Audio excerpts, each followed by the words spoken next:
supply chainers, wherever you are in the world. This is Sarah Barnes-Humphrey with you today. Are you ready? Let's talk supply chain.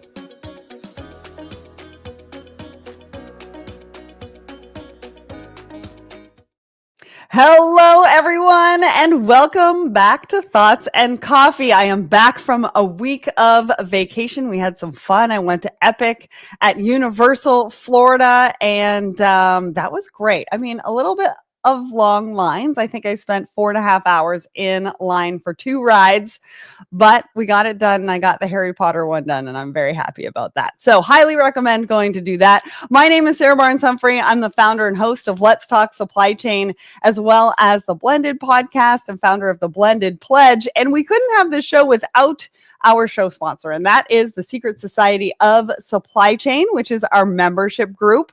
We have that group, and then we also have our Woman in Supply Chain Connections membership group. And I want to give a shout out to our newest members. So our newest members for Secret Society of Supply Chain is Sunny Kumar, Stephen Young, Augustine Hariage. I hope I got that wrong and I didn't disappoint. And then we've got some newest members of our Woman in Supply Chain Connections, Jerry Ann, Angela Woody, and Meg Witchern. Thank you so much for joining us and welcome to the community. We can't wait to see you in there. All right. I think it's Fleet Maintenance Week here at Let's Talk Supply Chain, because not only do we have Trace here today from TSG Fleets, but we also have a LinkedIn Live coming up on Thursday to talk about it as well. And you're not going to want to miss any of that. But before we bring up Trace, let's talk about what's happening at Let's Talk Supply Chain. So we've got a brand new episode. Now, this came out on July 2nd, but I wanted to bring it back into this episode because this has everything to do with what we're talking about today. And if you haven't heard of Circle K Pro, you're going to want to go and check out episode 478 because it might surprise you what you're missing out on. So go and check out episode 478 and see what's happening over at Circle K Pro and how they can help you with your drivers, your fleets, etc., etc. All right, we've got also a brand new episode that came out yesterday, episode 480, and this is with Reform. Now, they talk about, Omar comes onto the episode or onto the show and talks about how they take data in PDF that would take you 450 hours and they take that down to 40 minutes. That's right. He gives all sorts of examples of how they are helping companies across supply chain with their data and turning it into a time saver. So go and check that out. It's episode 480, wherever you listen to the show. Highly recommend you go and listen to that episode. All right. Again, Thursday, 1 p.m. Eastern. I don't know what you're doing, but I hope that you are joining us for this.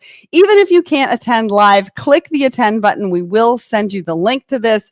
Trace and I are going live for the second time this week, and we're talking about unifying your fleet, streamline operations, cut costs, deliver on time. I want to make sure that you are there and not miss out on any of the insights that Trace is going to be sharing with us. And then next Thursday, I'm going to be going live at 1 p.m. Eastern with the team over at RF Gen, and we're going to be talking about how to build a resilient supply chain. Now, Tatiana was recently on Thoughts and Coffee. We talked about some of these strategies, but we're going to do an even deeper dive next Thursday. So even if you can't attend live, click the attend button and we would love to see you there. We'll also send you the link even if you can't attend live. So make sure to click that attend button. What else is happening? Well, we are hosting the first ever Pickleball Slam at IANA Expo in Long Beach on September 15th. So if you are going to IANA Expo as an exhibitor, as an attendee, we want to make sure that you join us on September 15th because more business is happening on the pickleball court than on the golf course these days. And we want to be part of that. So click the link, join up as a team. Even if you're local in Long Beach and in supply chain, come and join us, sign up as a team. We've also got some sponsorship opportunities as well. All right. I think it's now time to bring up our guest for today. Hello, Trace. How you doing? Good. How are you, Sarah? Good, good, good. I think it's a little bit early for you. I don't know what's been happening lately, but I've had everybody from the West Coast and Ah, asking them to get up super early to come on Thoughts and Coffee. well, it's 7, I guess, right? So that's not that early, especially in Okay. our business. I mean, everybody's here way before that.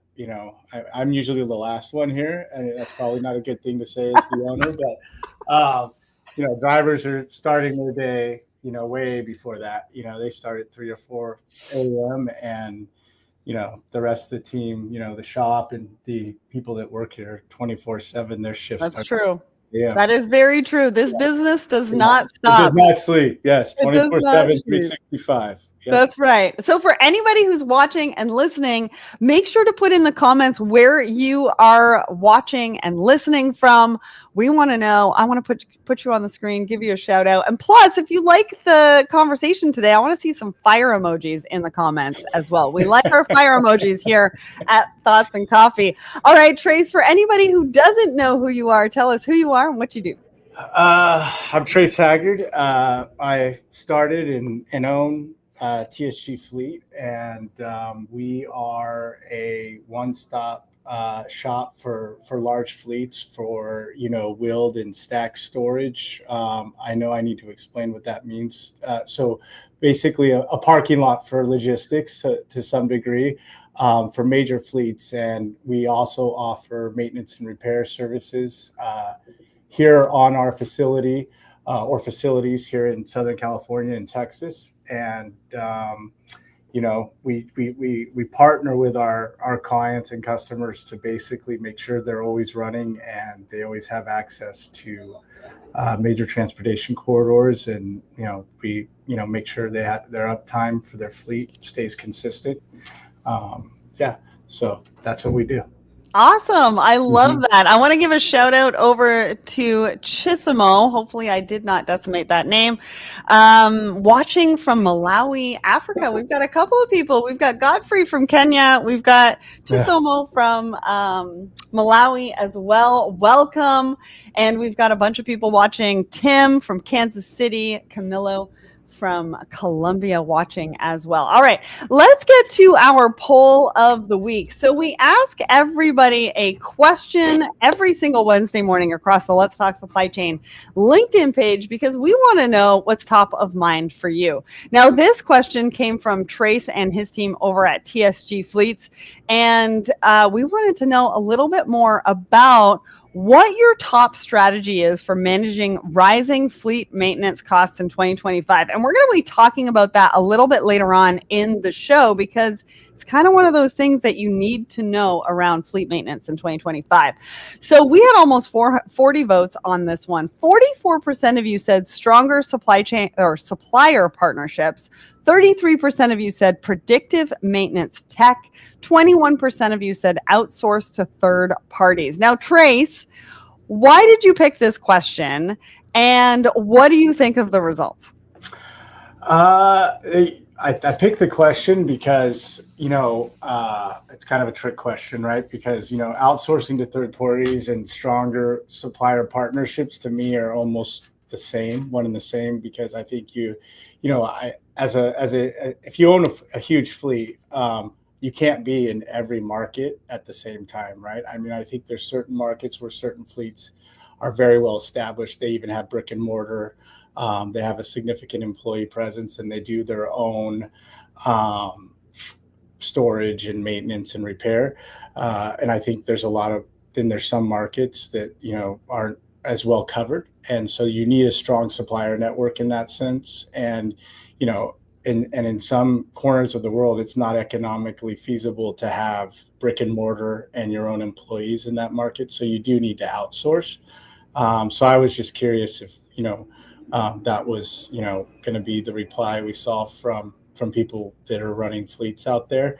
And I'm always curious. We do most of our tech in house.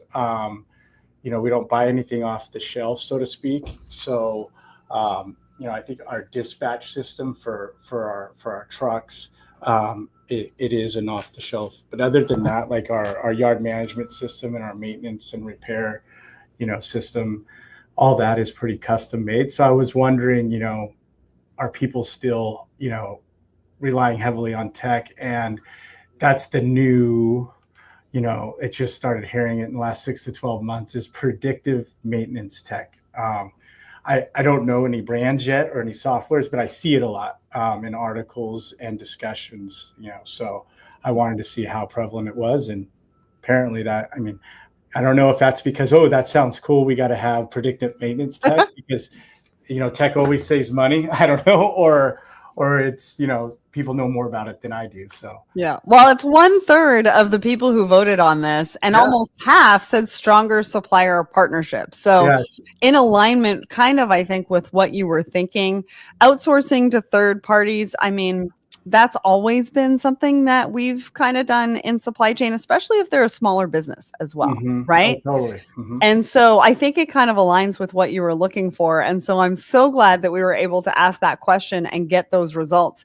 Now, before we get into some of the articles that we're going to cover today, and let me tell you, we've got some great articles for you because we're going to be talking about a cargo theft around Nintendo Switches that cost $1.4 million. That's a lot of money. But we're also going to be talking about what you need to know about fleet maintenance, which is then going to drive the conversation that we're going to have on Thursday as well. So lots to talk about, lots to think about. But before we do that, I usually like to ask our guests about a market update. I mean, you're talking to a lot of people, you're talking to a lot of customers, you're talking to a lot of organizations. What do you think is sort of top of mind for everybody? What's everybody thinking, or what should everybody be thinking about right now? It's interesting. I should have gone back and listened to the last time that, we talked, if there was a recording out there. Because I feel like I might be repeating myself. That's okay. I think you can also go to other sources. I think the bottom was hit, so to speak, in the freight market, and I don't think we've completely started making like a steep climb out of it. I think it's one of those times where, and this might just be me always looking at the glass half full, like, I think it's been almost flat to some degree. I mean, the customers that I'm talking to, mostly domestic freight companies, both on the, consumer product dry side and refrigerated, they're doing a little bit better than last year, right? Which doesn't mean they're doing better than 2020 or to 2022. Like, if you go back in freight cycles, and I think it was 2016 or 18, one of those 2 years where every year after that, you can't compare year on year based on that year, right? If you subtract, 2 or 3 of those years in the last 2 decades out of the cycle, it wouldn't be as bad as a picture. I do know that the people I'm talking to, they're doing better than they were 6 to 12 months ago. Awesome. Those freight volumes are up. I think they'd like to see more rates. That's going to be, capacity. And I'm optimistic. It's one of those quiet times in the middle of it all where usually I like to tell everybody, okay, get ready. Like, something's good's going to happen. I don't know if it's going to be an increase in freight volume, or, people are going to start wanting to do more work on their fleets because of an increase in freight volume. Something good's going to happen usually when you get these prolonged lulls where it's the market's not down, but it's not up. It's, it's kind of sustaining itself. So I think something good is on the horizon. I think, there's some things that economically, if all the, stars align, we might see a significant boost, in just consumer spending in the near future. Everybody's going to get a tax break, and, those people that get that tax break are going to go spend that money. That's the American way. So hopefully that is the shot, that we need to get this thing over the hump. I also think, unfortunately, there's some fleets out there of significant size that probably still, they have to go out of business. They've been hanging on, living off, too much credit for too long, and they'll probably not make it through the year or the next 12 to 18 months. And that'll open up a lot of capacity for other fleets, right? So I think we're going to see a lot of change, is what exactly. You're saying. We're going to see some good change. I don't want to be a doomsayer, so I should go back and say maybe they won't go bankrupt. Maybe they'll get, acquired, right? And then, or reduce their fleet, or Well, I think fleet reduction Restructure is going to maybe. happen, which we're probably going to talk about in a second, because no one's been adding to their fleet for 2 years, right? There's been Yeah. no significant acquisition from a truck or a trailer or a container Yeah. side. And I just want to give a shout out to Peter. I see your question. If we don't get to it today, I'm going to tag Trace to make sure that he does answer that. But maybe we'll also answer that during our LinkedIn Live on Thursday, because I think it's a really great question. And I want to give a shout out to Amrit from Toronto. He gave us our first fire emoji. Remember, if you like the conversation, I want to see some fire emojis in the comments. All right, let's get to our first article. Now, I don't know if any of you saw this in the news. I mean, this was back in June, but there was a heist, and they think that it was an inside job within supply chain of 2,810 Nintendo Switches, equaling $1.4 million. Now, they're not sure exactly where it happened, but they went missing at a truck stop. And this article goes on to talk about how cargo theft is up 27% in 2024, with an average of $202,000 per theft. And they are saying that other threats have also spiked 430%, which is crazy. They also go on to talk about how companies are looking to use GPS, and it helps with logistics, but the risk of a GPS is sometimes if they can get access to it, the thieves know where the cargo is. All right, Trace, what did you think of this particular article? Cargo thefts going up. I know you work with a lot of companies with fleets, lots of trucks, lots of drivers. What do you think about this?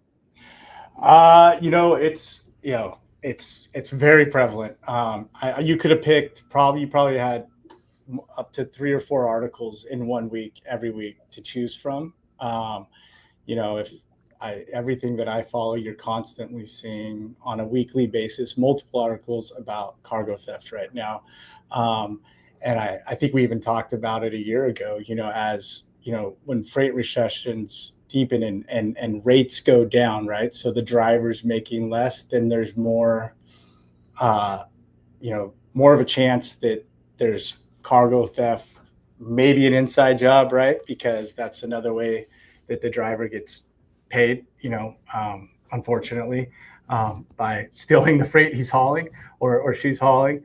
I think this is something very prevalent. I also own a trucking company, ISG, and I won't say who the customer is, but we were doing a load that was supposed to go to Phoenix, and then we randomly got an email saying, and it said, it had the @customer.com and said that they were rerouting that load to LA instead of Phoenix, from where we picked it up. And luckily, we said, okay, the dispatch relayed the message to the driver rerouted it because he was just finishing loading the freight here in Southern California.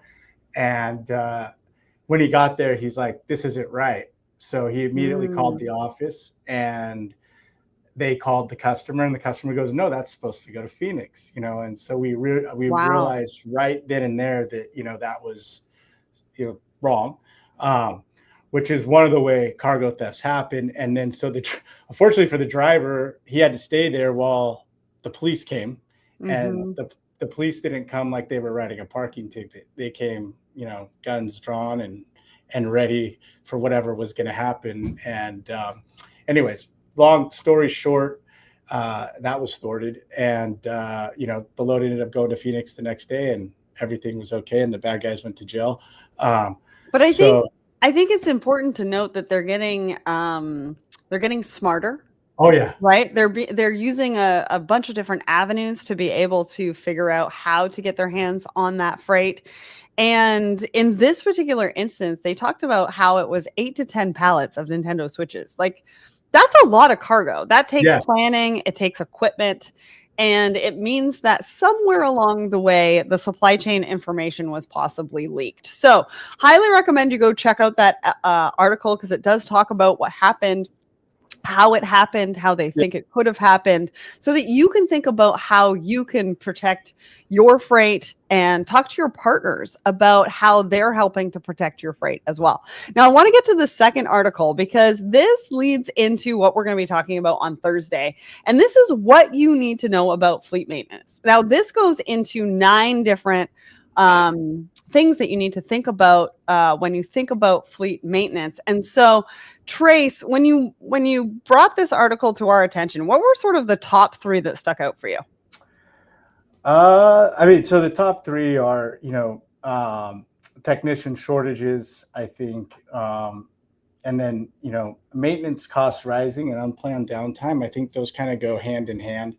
And, the other one is regulatory, right? That's constantly changing. And we recently had, since January, we had a significant change, especially in California, related to emission standards for trucks and everything else related to, diesel powered units. So I think that, I think regulatory is one of the things that a lot of people had front of mind up until this year. I think now that kind of takes a back seat in terms of a priority. And I think, now, something that, when we're talking to fleets, their big concern is technician capacity. Do you have enough diesel technicians? Do you have enough trailer mechanics to support all the fleets? Because that, the average or the mean age for that person, or that labor category, continues to go higher, right? Just like the driver mean age is continuing to get older, and it's a skill set that we're really, we're not, it's not as popular, right, to become a mechanic or a truck driver as it was back in the day. So what we're doing here specifically for technician shortages is, we're bringing people in, whether they've had any trade skills training or not, and we kind of start them out and let them kind of grow into a role in the shop. And then if they're into the refrigeration side of the business, or just the diesel side, or maybe just structural, then we try and help them get certifications related to that role.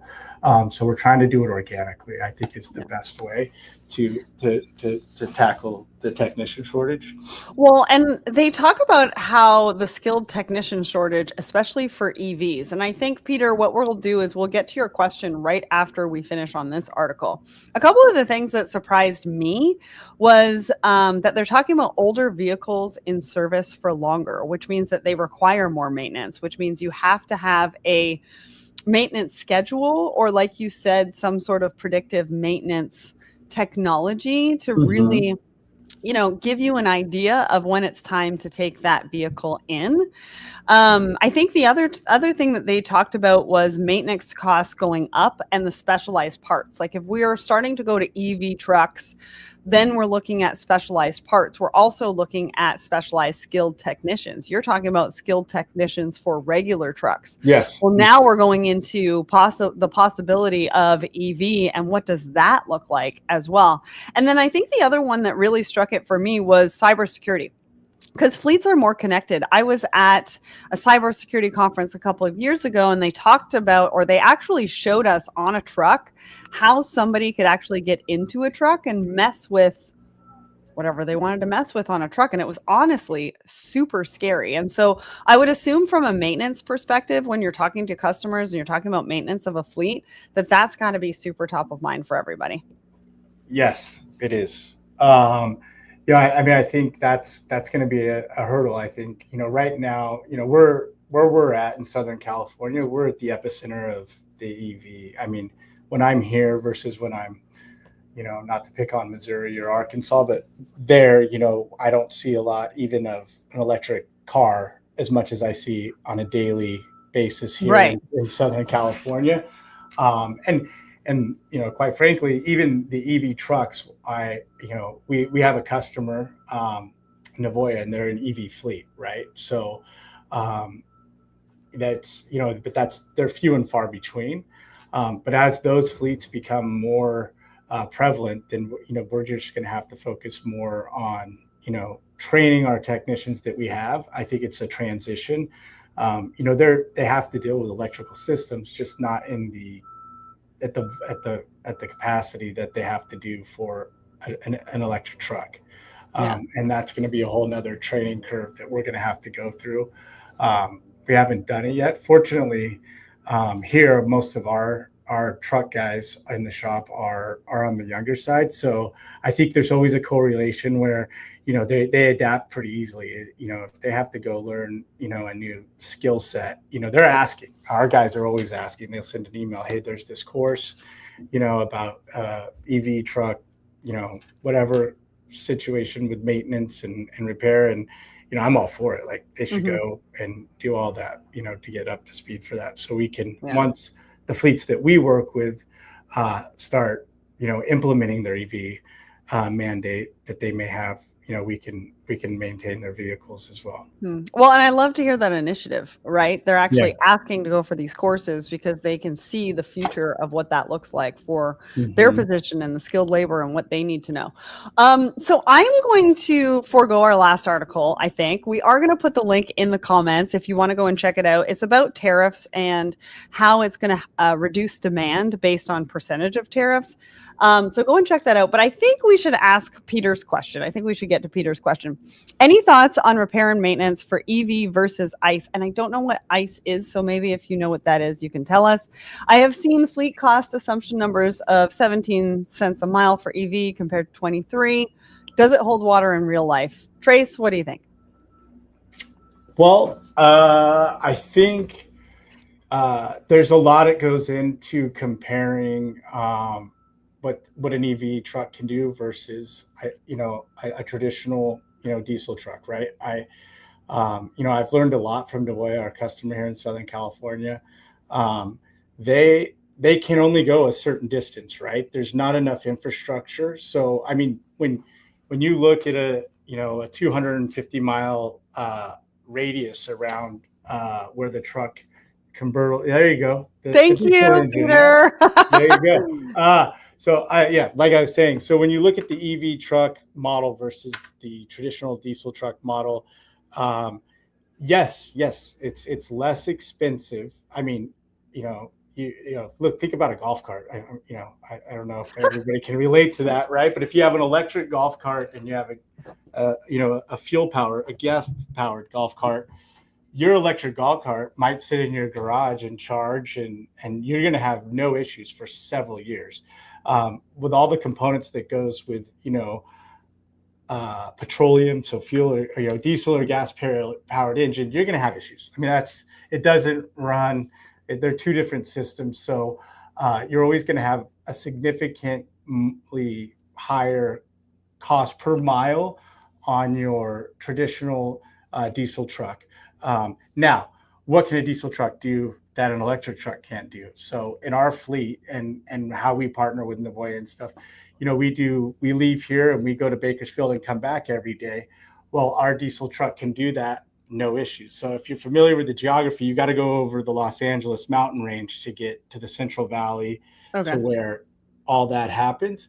Well, an electric truck pulling, a loaded container or trailer there and back or one way, it's got to stop there and charge, right? So the best charging station, I think, is still an hour or two of time, right? And that run, it's an 8-hour run. And you can only drive for, you can only have your wheels turning for 10 hours. You got to, so then it's like, okay, well, if he gets laid over because he's in an EV, you add a day's cost to that route. So it's tough. It's, when you look at the maintenance cost, yes, your EV is going to have a much lower maintenance and repair cost than a traditional diesel truck. But your EV vehicle is going to have to be in a very tight niche of business that it's, in order for it to make the same profitability that a traditional diesel truck will make, because for that same route. And so, when we have loads to cover, this is more, we also have a trucking division. So I'm, my experience with that is answering this question. So that's what you have to consider. If we have an electric truck, it's probably not going to make a run to Bakersfield or Fresno from here and back. You don't even want to take the chance because it has to charge. That's without a question. It's going to have to charge somewhere in that route. And a diesel truck's not. A diesel truck, depending on the size of its tanks, it most likely will go there and come back without even going to the fuel station. Well, and we're going to answer all of these questions and more during our LinkedIn Live, and the link is in the comments on Thursday, 1 p.m. Eastern. If you can't attend live, click the attend button. We'll send you the recording, but we want all of your questions like this on Thursday. Trace, thank you so much for joining me here for Thoughts and Coffee, and I can't wait to see you for the rest of Fleet Maintenance Week at Let's Talk Supply Chain. Last note on the theft. We got sidetracked because I talked about my personal experience, but park your freight in a secured lot. Yes. with fences and lights and people, that's the place to be, not in a dirt lot behind a truck stop. Don't do that. Okay, let's not do that. All right. So I'll see you on Thursday, Trace. I'll see all of you on Thursday. And thanks so much for joining us. Thank you.